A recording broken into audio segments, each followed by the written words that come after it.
présent, prenons le bus et vous allez le voir, la transition énergétique s'accélère aussi dans les transports en commun. À Nivelles, le dépôt de bus Keolis termine une transformation en profondeur pour se préparer à l'arrivée de véhicules électriques. Un chantier nécessaire pour répondre aux objectifs européens, mais qui pose aussi plusieurs défis techniques. Aurore Castells et Philippe Michaud.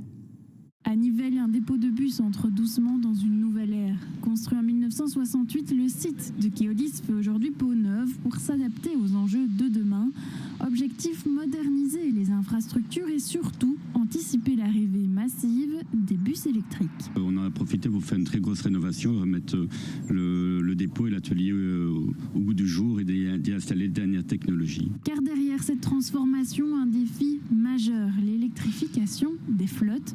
Un virage déjà amorcé ailleurs en Belgique et qui arrive progressivement en Wallonie. On anticipe déjà l'électrification de notre flotte. On a déjà plus de 90 véhicules électriques en service, sur des contrats notamment dans le nord du pays. Et on prépare ici l'électrification pour les futurs contrats tech. Et on a déjà ici quelques véhicules électriques qui roulent sur des contrats scolaires. Mais passer à l'électrique, ce n'est pas seulement changer de véhicule, il faut aussi adapter toute l'infrastructure énergétique. L'électrification majeure consiste principalement au raccordement au réseau d'énergie, qui est relativement compliqué à l'heure actuelle en Wallonie, mais on a de très bons contacts avec les gestionnaires de réseau pour pouvoir obtenir les puissances nécessaires sur nos dépôts pour y installer les chargeurs nécessaires à recharger les véhicules électriques. Un défi technique, mais indispensable pour répondre aux objectifs européens. D'ici les prochaines années, une part importante des bus devra être à faible émission, voire totalement électrique.